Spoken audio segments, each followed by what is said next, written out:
If you got your Bibles this morning, I need you to turn to Isaiah chapter 9.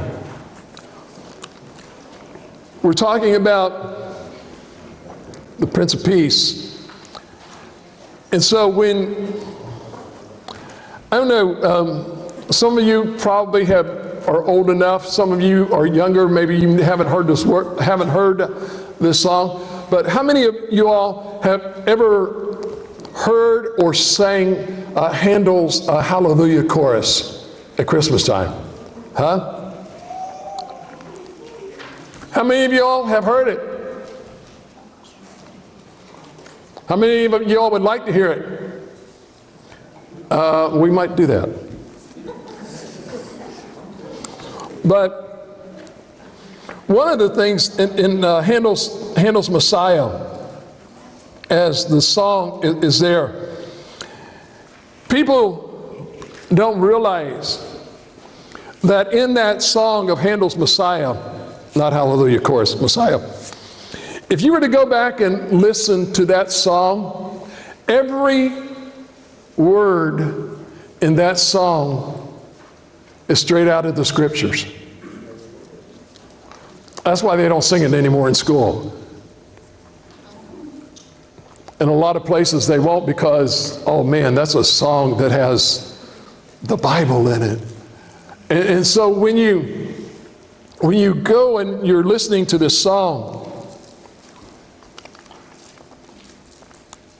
and as they're going through the song and they're coming to the very end of it and singing the Hallelujah chorus, it starts out, and then the next thing you know, it just starts building and building and building until at the very end of that song, man, all of the voices in that choir, they are just belting out this hallelujah.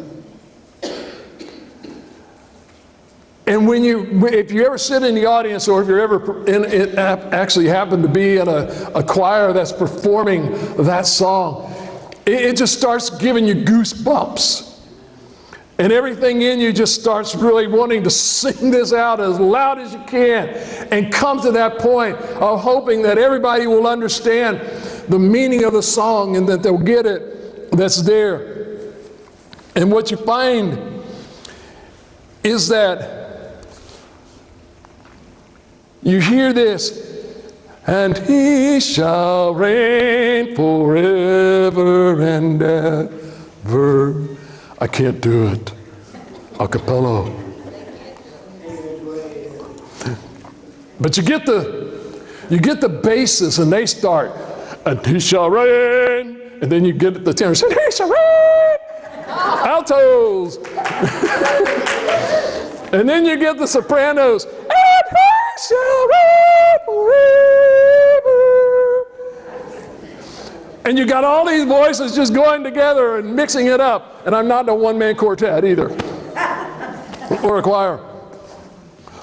But you get all of these voices, and they're all singing this together, and he shall reign, and he shall reign, and he shall reign. And it's just bellowing and echoing everywhere. And when you really get into the song, you just kind of lose it. And you're thinking, man, I hope I'm singing my part, not somebody else's.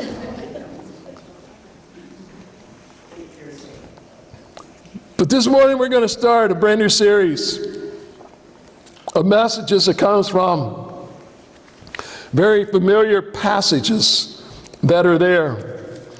And so if you're with me go to Isaiah chapter 9, and let's start reading the first 5 verses together, if you would, please.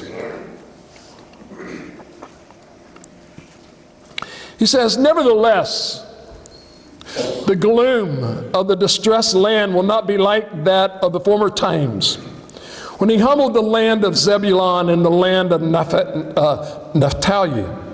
But in the future, he will bring honor to the way of the sea, to the land east of the Jordan, and to Galilee of the nations. The people walking in darkness have seen a great light. On those living in the land of darkness," he says, "a light has dawned. You have enlarged the nation. You've increased its joy. The people have rejoiced before you as they rejoice at harvest time, and as they rejoice when dividing spoils. For you have shattered their burdensome yoke, the rod on their shoulders, the staff of the oppressor, just as you did on the day of Midian. For the trampling boot of battle and the bloody garments of war will be burned as fuel for the fire. For a child will be born for us, a son will be given to us, and the government will be upon his shoulders. He will be named Wonderful Counselor, Mighty God, Eternal Father, and Prince of Peace." When you begin to look at this, you begin to understand that all of the garments, he says, that are used for war, they can all be thrown away, because there's going to be no more war. It's going to be a peace. And sometimes when we look in this life, we don't see this.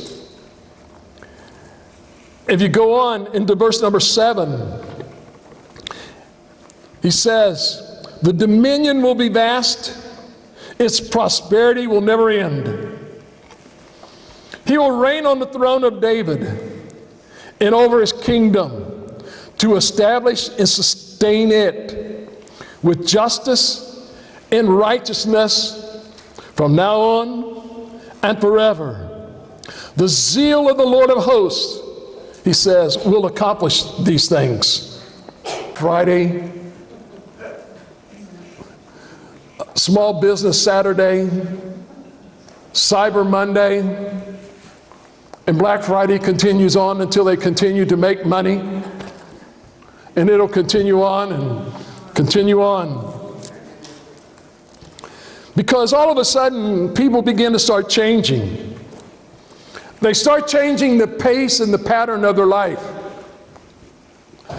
All during the year, they've been kind of just moving at a slow pace. You don't believe me?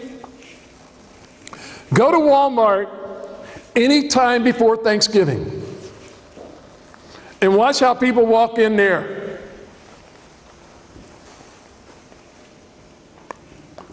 It looks pretty good out here today. And then all of a sudden, Black Friday comes, and you just better get out of their way. They are going to run you over for a $5 doll that if you wait till after Christmas, you can get it for $4.95.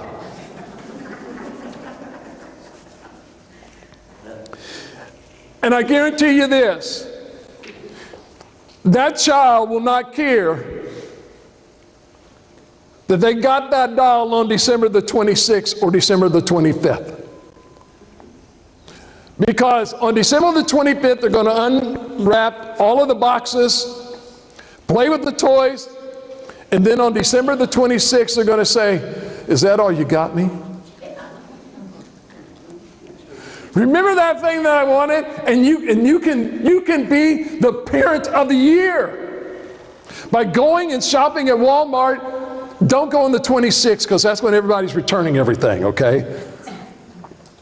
That's worse than Black Friday, is return the 26th, whatever day that is. But go on the 27th, buy the gift, take it home, wrap it, give it to them, and you will be the parent of the year. They will love you forever until January the 1st. All of a sudden, family that you haven't seen all year long starts showing up. Some maybe because they want a gift. Some maybe because they felt guilty. They just start showing up. You get people that all of a sudden, they've never had a fire in their fireplace, right? But then all of a sudden, it is so awesome to just sit in front of the fireplace and just sit and just chill out for a while. All year long, you've been running around at a hurried pace. And then all of a sudden, you sit down in front of that fireplace and you look at the person and think, when did you move in? When did you come back? And you realize you really hadn't talked all year long. You begin to share those moments. Or there's that one drink. I'm not talking about alcoholic. There's that one drink that you like at Christmas time, right? Like hot apple cider. You know?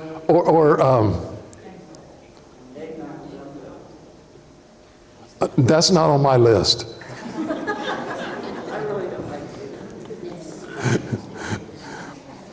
Eggnog. And then there's that one stuff, it's called wassail. Have you ever had wassail? You've heard of it, but you've never had it? Oh, come and go caroling with us. We will serve you some wassail. You'll love it. It's awesome. I didn't think I would ever like it, and we had it one time before we went caroling, and then we had it the next year, and it's awesome. It's good. I would say I'd had Diana make it, but I'm not so sure about that. But all of a sudden, we begin to see that there are certain things that we want to have and certain things that begin to happen during that period of time. And somewhere, there's something that deep down inside of us that wants to feel this safety, this comfort. And it's just by the changing of the seasons. All of a sudden, we realize it's getting close to winter time. The calendar isn't there yet, but it's getting close. And we begin to notice that. And what we begin to realize is we're getting that feeling of, I really want to feel secure. And I really want to feel warm, right? So what I'm hoping is that you all will come for the next 4 weeks, and that this series of messages will help bring you to that point of warmth and security. To understand what it is that God has saved. You see, what I want to do is I'm going to break down for the next 4 weeks, piece by piece, this puzzle of this gift that God has given us. We all know about the baby, but how much do we really know about the baby? You see, when God had done certain things, there was a gift that God had been wanting to give to us. Think about this for a moment. There's somebody on your list and they want this one special gift. And you know all along they've been wanting that one special gift. And you've already bought that gift. And it's dying inside of you. The anticipation, the emotions, and everything saying, oh, can you just hurry up to Christmas so I can just watch and see them opening up that gift and how long they've been waiting in anticipation for this gift and opening it, and then all of a sudden watching the expression on their face as they open this gift and they look inside, and that's the thing they've been wanting so much to have. And see the expressions. Have you ever experienced that? How does it make you feel? Huh? It makes you feel good, doesn't it? Think about God. God has been waiting for years and years and years to send His Son to this earth as a gift to us, to bring us back into a relationship with Him. And then all of a sudden, here is this girl, this young lady, who all of a sudden is pregnant with His Son. And he's got to wait for 9 months for the whole world to see this child delivered. I don't know about you, but I think God was really having a good time up there. Boy, I just can't wait to see the expressions on their face. I just can't wait to see the expression on Mary's face when she looks and she sees the Son of God. The child that she knows is going to save the world. And for 9 months, she's in anticipation of seeing that child. And God knows it. And He's just waiting for that moment. Waiting for that child to be delivered. You see, because a lot of times, here's what happens. A day or two beforehand, we announce, this happened to us, really did.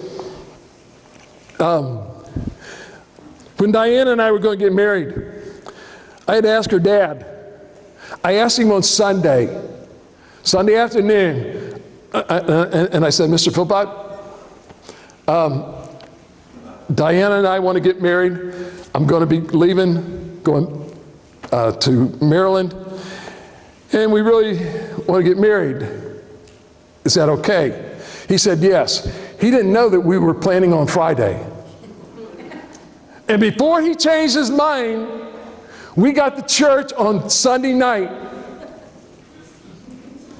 Church service is over. And the preacher said, does anybody got anything they'd like to say? And I said, I do. I would like you all. You're invited. This Friday night, Diana and I are getting married. You said it was okay. We planned that wedding in 5 days. In 5 days. We had the dresses, we had the cake, we had the reception at her mom's and dad's house. We had the place to go. And then I was gone. I was there for the weekend, and then I was gone next week, going to Maryland, married, and everything.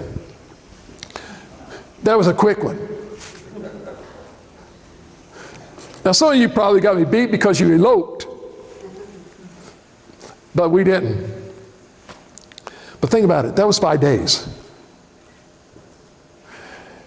God gave these words to Isaiah 700 years before the event. For 700 years, God's up there saying, He's coming. I'm giving you all of these scriptures. He's coming. And they're all saying, when? And then it comes to the point where God says, Mary, you're going to have a child. I sent the angel, you're going to have the child. And God's coming down to that point. Okay, it's been 700 years. Now it's down to 9 months. And then now it's down to the last week. Now it's down to the last day. And now it's down to the last night. There He is. And He proclaims it to the whole world. How excited do you think God was, ladies and gentlemen? I think He was ecstatic at being able to give the best gift that He could ever give to all of us. And He calls Him Wonderful Counselor. So we need to understand that just as we get excited about certain things, I think God gets excited a lot. Because he said, for unto you a child is born, to you a son is given, and the government will be on his shoulders. He will be called Wonderful Counselor, Mighty God, Everlasting Father, and Prince of Peace. But do you know that there are over 300 prophecies about Jesus Christ in the Old Testament that are fulfilled in the New Testament?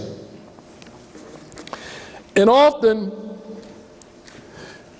people could say, how could the Bible be true? My question is, if somebody told me 300 times about something that was going to happen, and I can show you that it did happen 300 times, how could it not be true? Amen. When you're looking at this. So, the word is Wonderful Counselor. Now, the problem is, we're reading this in English. And so, let me break it down to you into Greek or Hebrew, the original language that it was. It was actually called Pele-Yohetz. Pele means a cut above or better than anyone else could expect to do. So when they call him wonderful, that word was Pele, like the soccer player, P-E-L-E. It's Hebrew. And it goes beyond wonderful. It means a cut above, or better than anyone else could expect to do. It usually, when you look at the word in the Bible, when it's referenced in the Bible, it's usually describing something so great that only God could do. And almost every time you read in the Bible of this word in Hebrew, Pele, it's almost every time refers to God. When it talks about wonderful. Job in Job 9:10 says, he performs wonders that cannot be fathomed, miracles that cannot be counted. Psalms 86:10 says, you are great and do marvelous deeds. You alone are God. And Yohetz means counselor. Now, in our day, when we talk about I'm going to a counselor, we generally think about sitting in a room across from somebody and they ask you the question, so how do you feel about that? You'll say something else. So how do you feel about that? Another thing. So how do you feel about that? And they keep asking you the question about, so how do you feel about this? Now, up until about 100 years ago, psychology, or psychologist, by the name of Sigmund Freud, went out and bought a couch for his patients. And so what happened was that the counselors, they weren't therapists, they were actually strategists. Prior to this, when they were talking about counseling, they gave people that they were counseling advice on how to run a war, win a political campaign, organize a new business venture.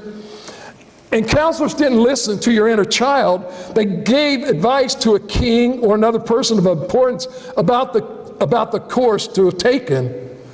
And so Yohetz meant to give advice or to guide.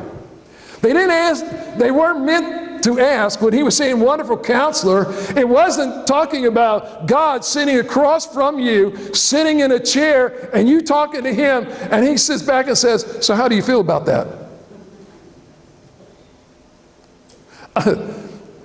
God, I really had a bad day. So how do you feel about that? God, I really messed up today. So how do you feel about that? That's not the wonderful counselor that he's talking about.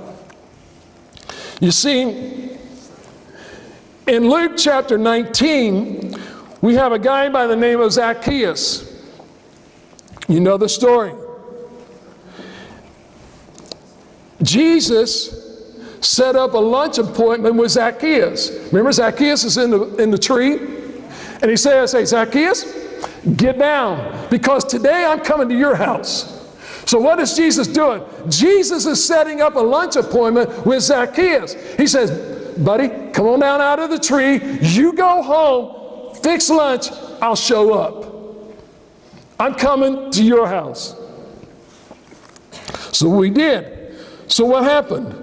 We see that during that lunch, Zacchaeus gets changed, and so do all of the people around him. Because Jesus changed the whole course of Zacchaeus' life. He didn't sit back and say, well, how do you feel about that, Zacchaeus, when you came out of the tree? How did you feel about that when I told you to go to your house and fix me something to eat? How did you feel about that? He didn't. He started talking to Zacchaeus, and what he did was, in the conversation, Zacchaeus' life changed. Jesus is giving him advice, counseling, guiding him. And so what ends up happening is this.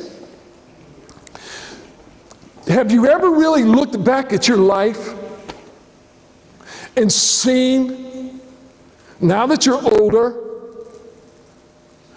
where God has placed His hand on your life and directed you somewhere or some way, or changed directions? I've shared with you that in my life,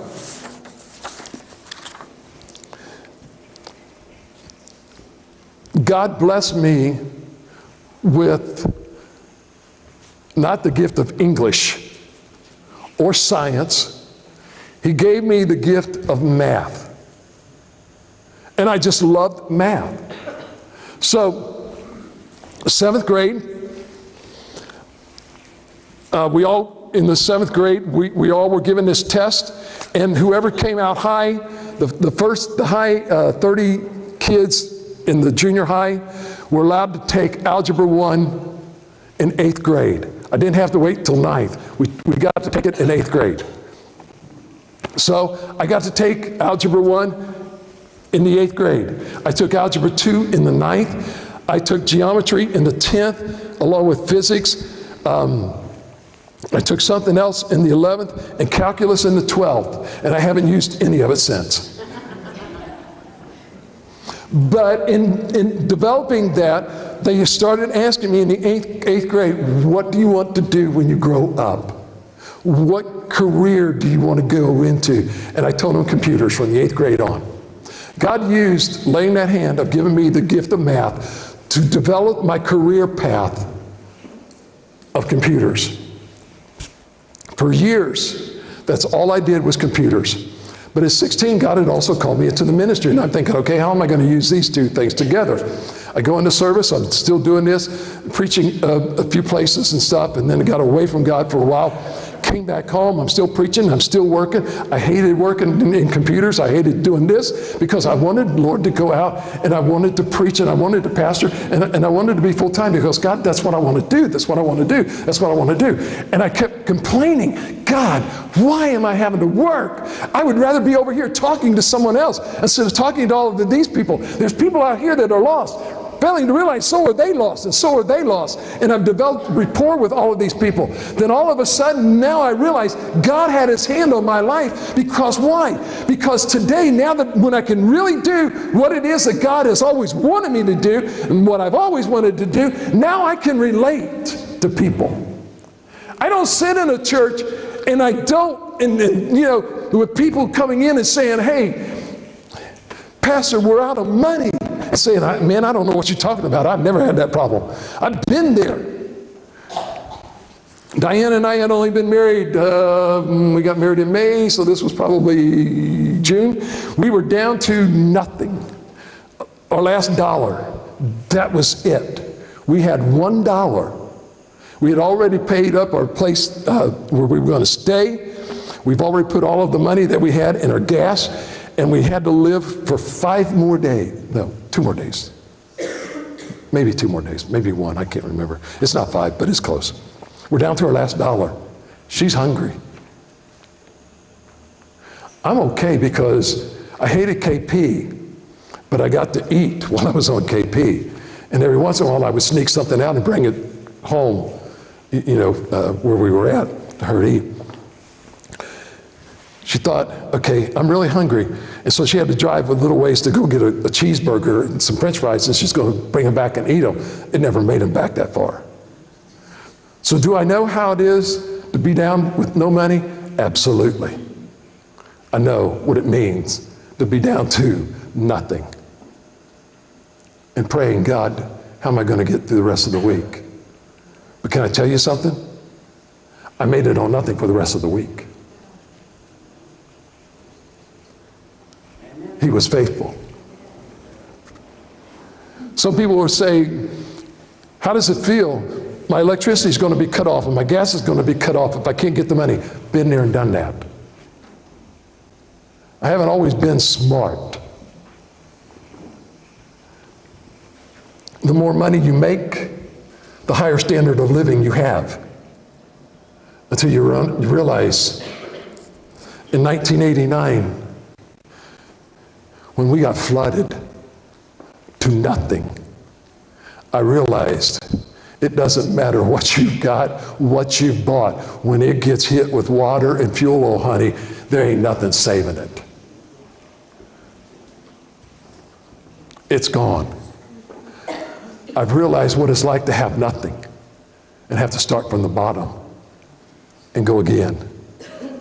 But I also understand how God has been keeping his hands on my life and doing these things just like he did these.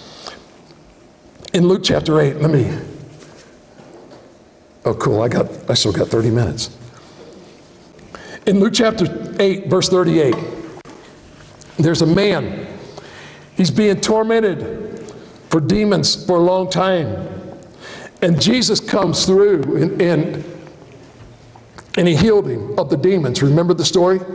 He's a guy there, and he's in the cemetery and among the tombs, and he's running around and he's cutting on himself and all these things.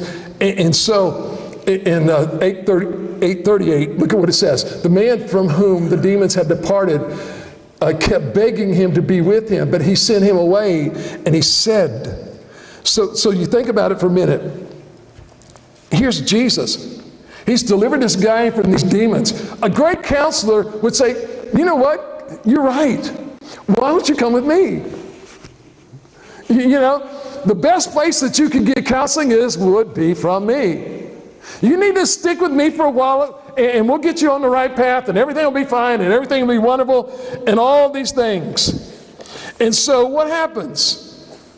You've got this guy whose whole life has all of a sudden turned around. Instead of cutting on himself, instead of rattling off voices and cussing everybody out and saying things that he didn't understand, all of a sudden this guy who probably looked like a mess and nobody wanted to get around, probably stank to high heavens, all of a sudden this guy's cleaned up. When you look at him, you probably would not recognize he was the same guy. Surely this guy has done this to me, and man, I want to hang out with him, and I want to be with him. So he begs Jesus. He says, listen, why don't you let me go with you? I'll tell you what, Jesus, I'll carry your bags, and if you like, I'll shine your sandals for you. I don't know how you're going to do it, but you're going to do it. But I'll do anything, Lord, if you'll just let me go with you. I just want to be near you so that I can testify to everybody that we come in contact how you've changed my life.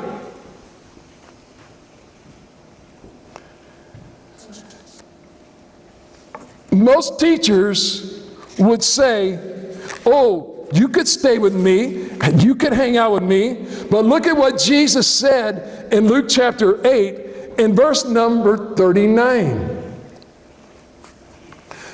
Go back to your home.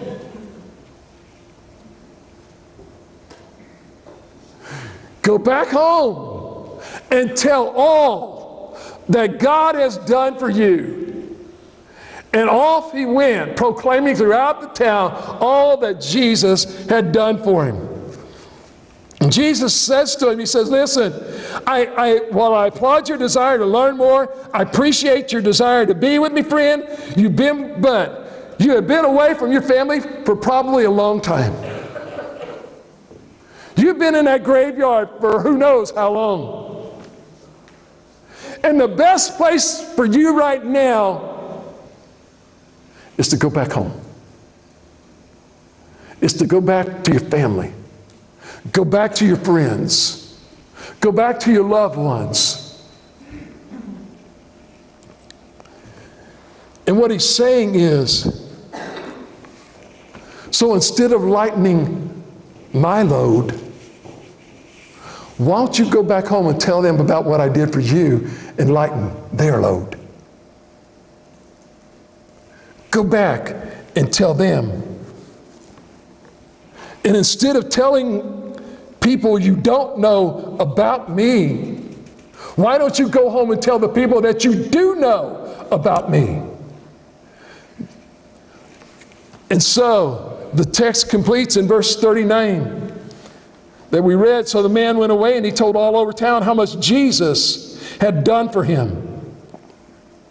Now, a lot of other people might have had different counseling for him and may have been good counseling. But the counseling that Jesus gave him was counseling way above. Was way above. And here's what he's saying to you. Sometimes, ladies and gentlemen, we get so messed up in life. Hear me. We get so messed up in life that our homes get broken. Our life is a mess. And then all of a sudden, Jesus changes us. And we want to go tell the whole world about what Jesus has done. And Jesus is saying, I want you to go back home. And I want you to restore that relationship with that family.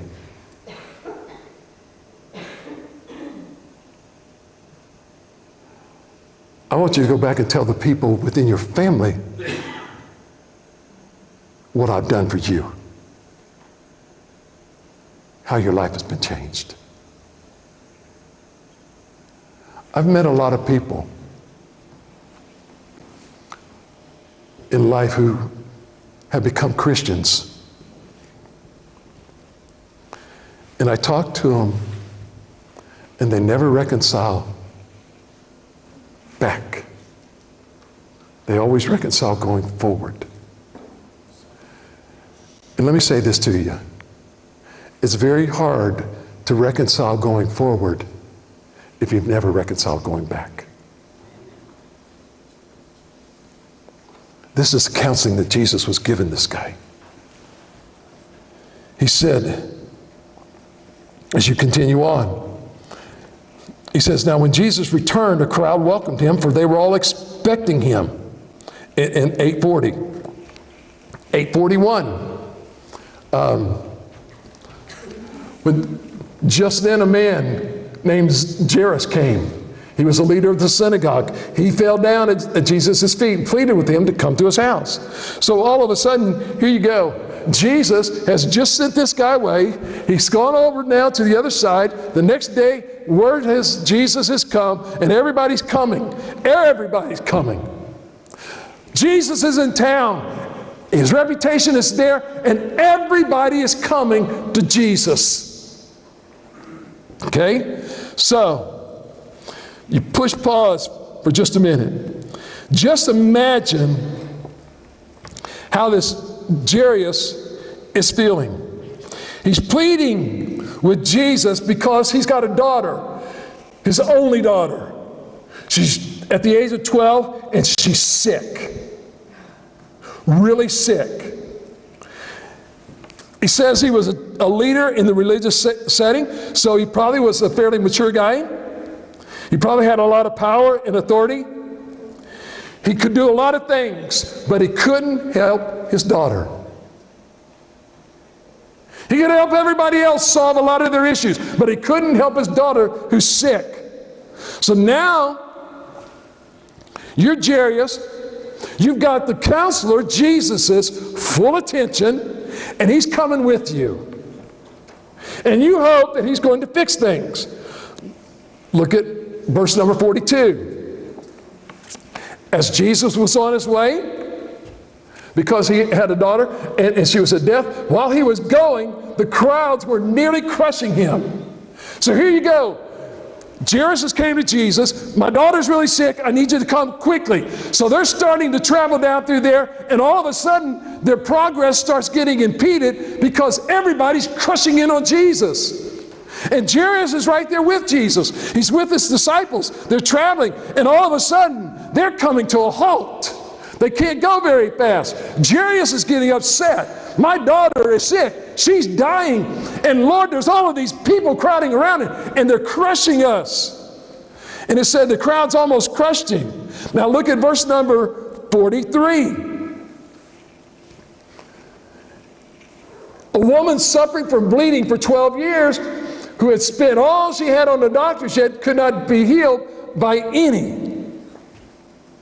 Why do you suppose she's in the crowd? Huh? She needs healed. Now we got an issue going on. Jairus has got a daughter that's going to die. This lady who had a bleeding problem for 12 years is sick, and she's coming to Jesus because she wanted to be healed. And look at what it says in verse number 44. She approached him from behind, and he touched the tassel of his robe. And what? Instantly, her bleeding stopped. Okay, let's keep going. You've gotten rid of, you've cured her. She's healed. Let's keep moving. My daughter is sick. Nobody knows what's going on here. They're moving.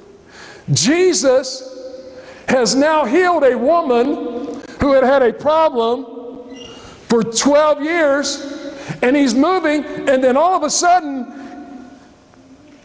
the next verse says, who touched me? What difference does it make who touched you?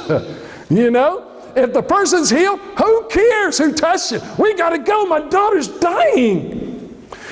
And when they denied it, Peter said, Master, he's looking around at everybody, and he's saying, listen, who touched me? And everybody said, not me, not me. I didn't touch you. It wasn't me. It wasn't me. Let's keep going. It wasn't me that touched you.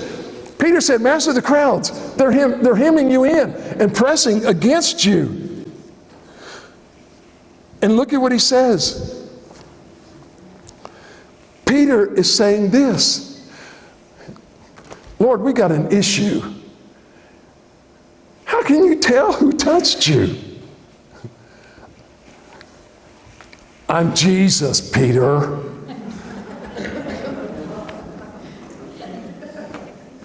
How long have you been with me and you're asking me this stupid question? He didn't say that to me. To him. Look at what he said. Somebody did touch me because I felt the power gone from me. Jairus is probably thinking, all right, so what? Somebody touched you, they got healed, let's go. Okay, we don't need to stop and make a big scene about this. Let's just keep going because this is just what you do. But look at verse number 47. When the woman saw that she was discovered, she came trembling, and she fell down before him. In the presence of all the people, she declared the reason that she had touched him and how she was instantly healed or cured.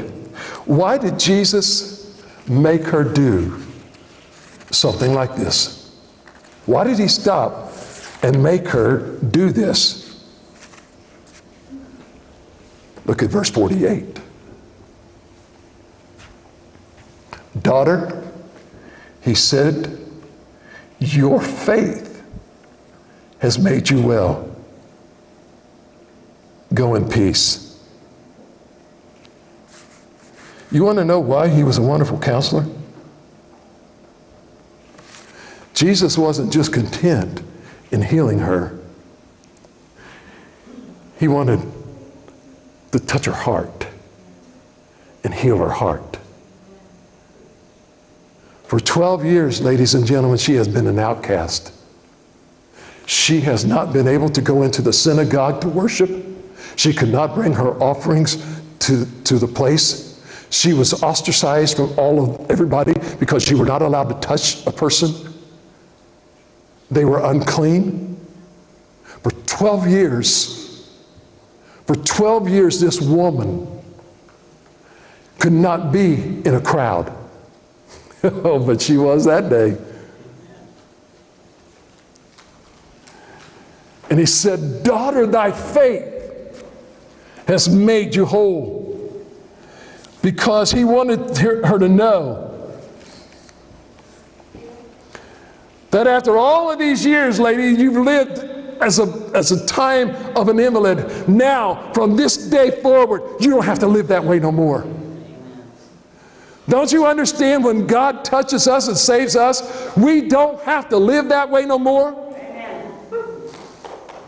It's what he says. He says, I am creating a new creature in you. I'm not saving you and healing you to make you go back to be an invalid again. I'm trying to make you whole.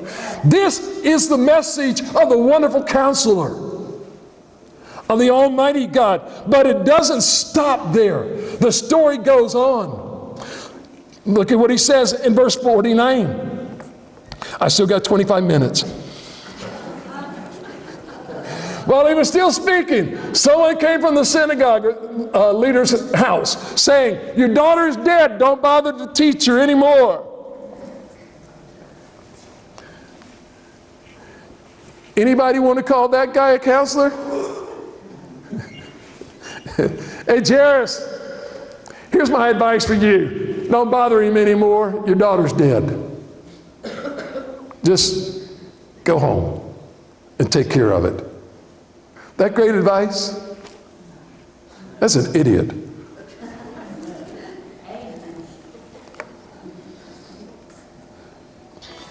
Because you think about it for a minute. What would if his daughter had died, wouldn't you probably want to come up to him and say, you know, Jairus, I'm so sorry about that. So sorry that you lost your daughter. What can I do for you? How can I help you? Wouldn't that be what you would expect him to say? No, your daughter's dead. But look, hey, we're continuing on. Verse number 50, the story's not done. It's getting better. When Jesus heard it, he answered him, don't be afraid, only believe, and she'll be made whole. Now, I don't know about you, that's good counseling.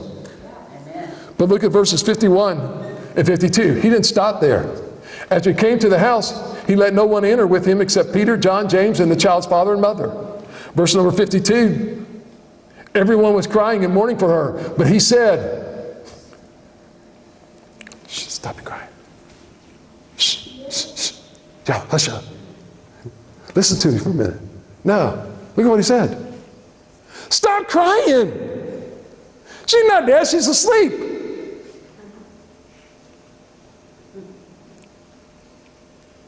We've been here. You're just coming in the door. You don't know what you're talking about. Asleep? I mean, think about it for a minute. Honestly, if someone had come to you and you got word that they were dead, and somebody walks in and says, no, they're not dead, they're just asleep.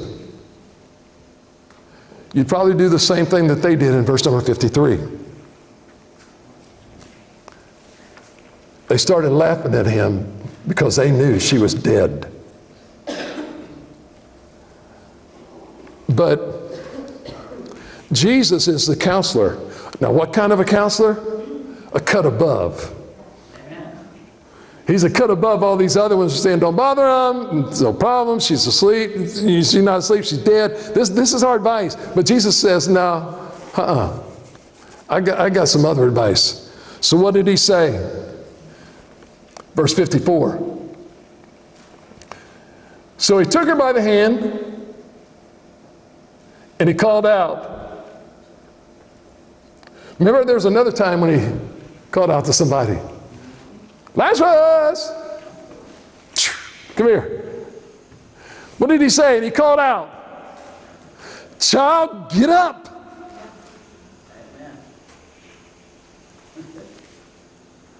Really? What kind of advice is this? They're thinking. And he says, child, get up.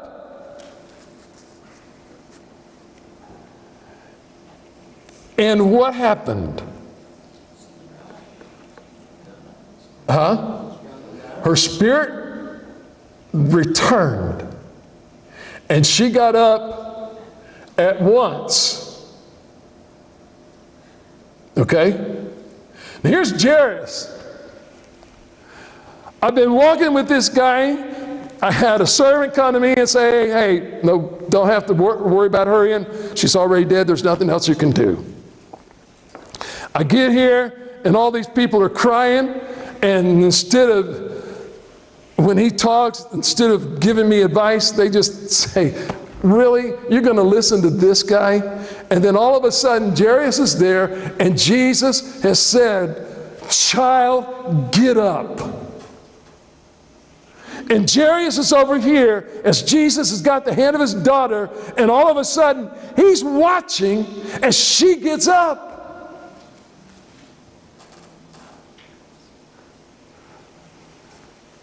Boy, that's a good trick. I don't think so. I think he got kind of a little bit excited here. Woo!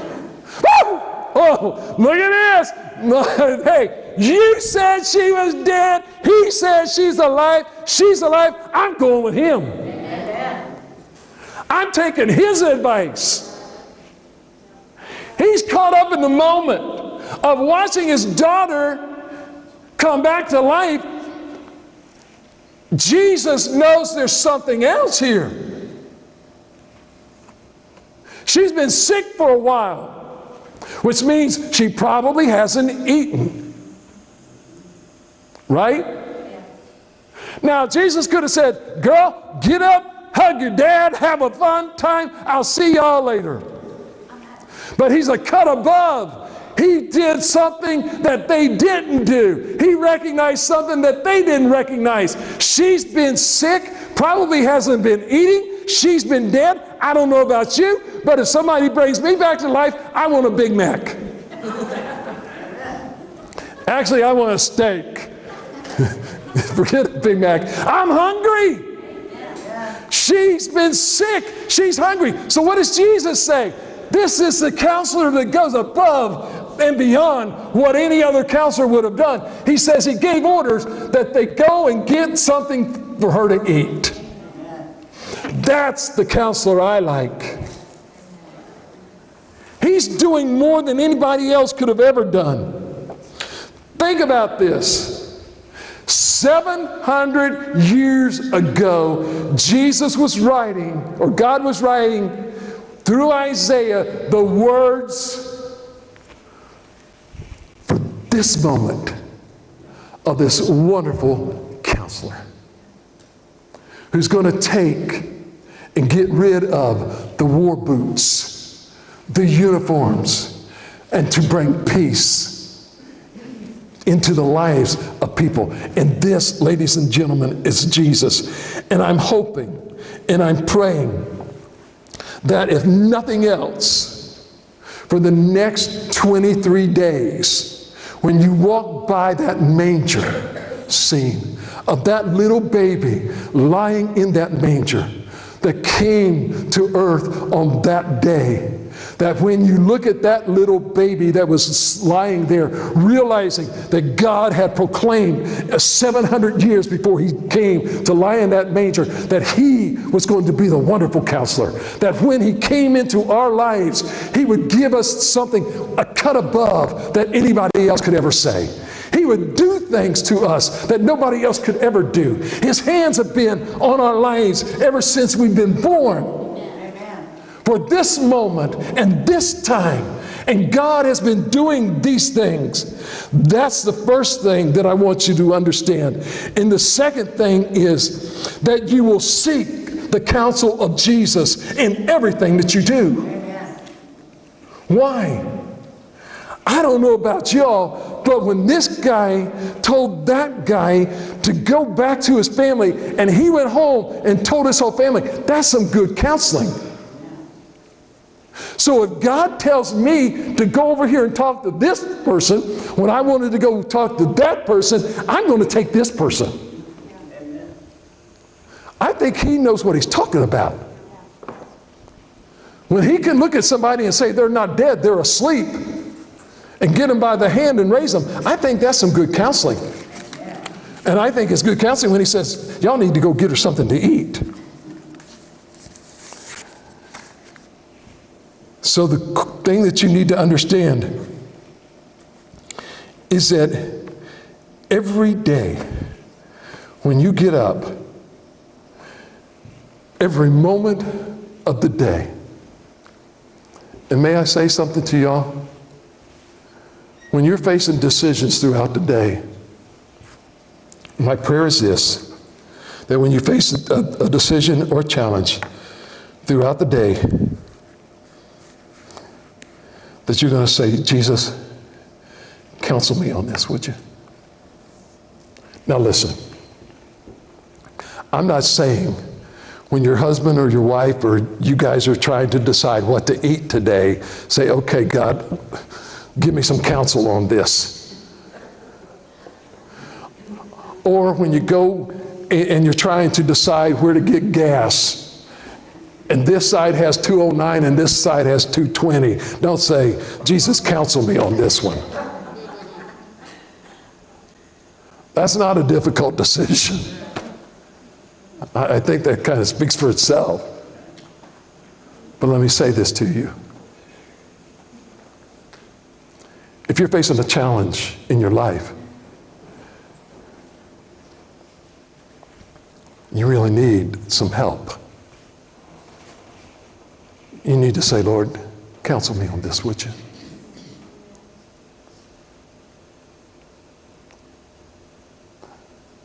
I need to know what you would want me to do. Not what I want to do. What do you want? You see, because when you ask God to lead, guide, and direct you, that's what he's going to do. That's his job. You really don't need to ask him. You just got to say, Lord, let me listen. As they come and sing a song of an invitation.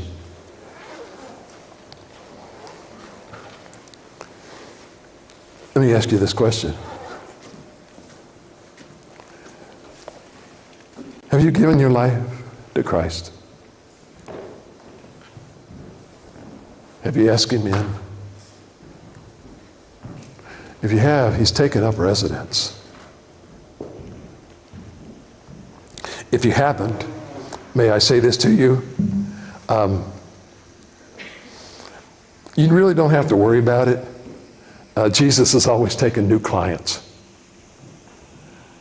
And may I also say this to you? Jesus does not turn down your insurance. He doesn't ask you, who are you insured by? May I also say this to you, that with Jesus there is never an office visit charge. Remember all these things that they're saying, zero premium? It's zero premium. You want to know why? He's already paid it. Amen. He's already paid the bill. He did it on the cross of Calvary. He paid your bill. to bring you into a reconciliation of a relationship with God. You know what you want to do? He wants to be your counselor. He's a wonderful counselor. He wants to give advice way above what anybody else could ever give you.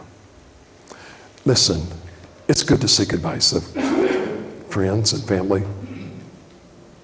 But sometimes, let me say this to you, their advice cannot replace the advice of the Almighty Counselor, Jesus. You see, you can come to me for advice, and I could give you some good advice. It would be good. But I don't know what tomorrow's going to bring in your life. He does. He might have something different for you.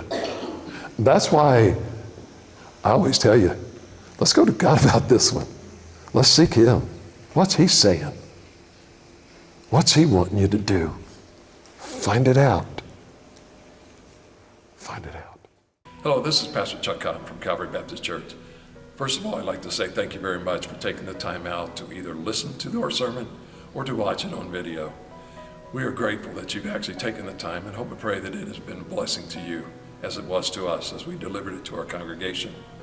We ask if you have any questions whatsoever that you email us at pastorchuck@calvarybaptistmiddletown.org, or you could come and give us a phone call, if you would please, at area code 513-423-7251. I'd like to take this opportunity to also invite you to come to our church and visit us, if you would please. We actually have small groups on Sunday morning starting at 9:30, with our morning worship following at 10:45. Prior to our morning small groups, we also provide donuts with coffee, milk, orange juice, a time for fellowship, get to know each other, have a good time before we actually break out into our small groups for Sunday. Our worship services are uplifting, they're fast moving, and everything in our service is just a fast pace. But we do take time every once in a while to slow down as we feel the Holy Spirit moving, and we never want to hinder it in any way. We also have on Sunday evening, during the school year, we have Awana, and Awana starts with the Puggles, actually from age 2 all the way up through high school. And during that period of time, we also have a worship service. Both of these start at 6 o'clock and end at 7:30. Our Wednesday night, we have a Bible study, which starts at 7. We generally finish about 8:15. We would love for you to come and visit with us. Don't have to dress up. Just come as you are, because to us, it doesn't matter. You're a child of God, a creation of His, and so to us, you're important to everything that we do. Our motto here is building the kingdom one life at a time, and we hope that we have a chance to visit with you, get to know you as you get to know us. So thank you, and may God bless you.